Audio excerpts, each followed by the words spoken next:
Hi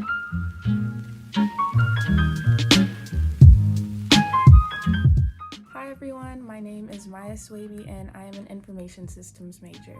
And this is how to build a pivot chart. So our first task is to build a pivot table. Pivot tables are great for sorting, reorganizing, grouping, and averaging data stored in a table. They help us to accurately transform tens of thousands of cells worth of data into columns and rows, making it easier for us to analyze. So first we're going to open Excel and then click Enable Macros. And from here you're going to type in your name and then your student ID. And then you're going to click Pivot Table.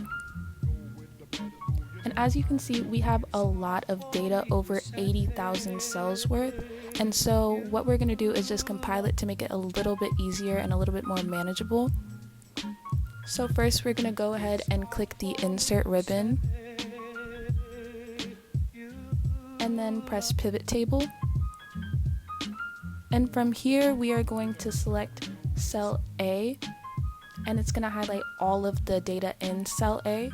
And then hold the Shift key and select cell K, and it will highlight all of the cells within the table. And now that we're here, you can see that we have cells A through K selected, and we're going to be setting the parameters for our chart. So from here, we're going to select retailer country, product type, revenue, and gross margins, and then drag and drop them into their respective categories based on our instructions. And from here, we are going to format sum of revenue by clicking the I and then number.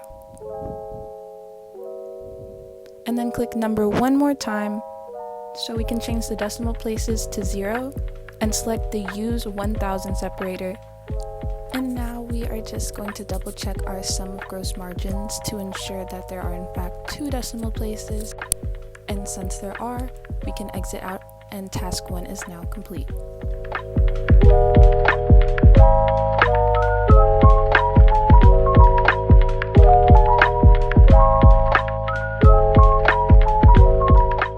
So for task number 2, our goal is to demonstrate how to use filters.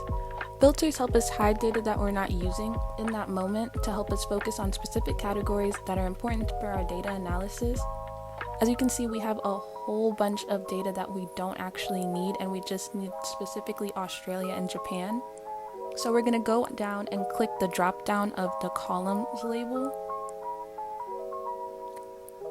And then we're going to deselect the Select All button and then reselect specifically Australia and Japan so we have it filtered. And once you exit out, task number 2 is complete. For our final task, we are going to be creating a combination chart. Combination charts are used to show different types of information on a single chart, so in our case, sum of revenues and the sum of gross margins for both Australia and Japan.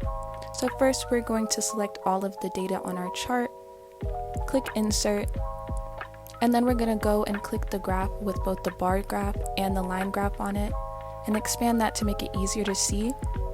And I've just realized the easiest way to effectively make changes to your combination chart is to double click on the legend for Macintoshes.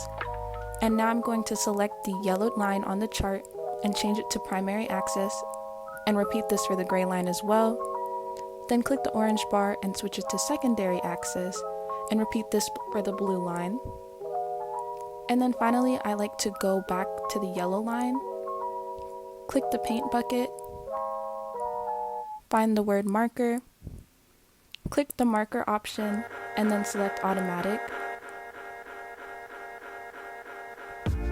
And then once you exit out of there, you can see that our chart now has yellow markers on it, and our entire combination chart has been customized correctly.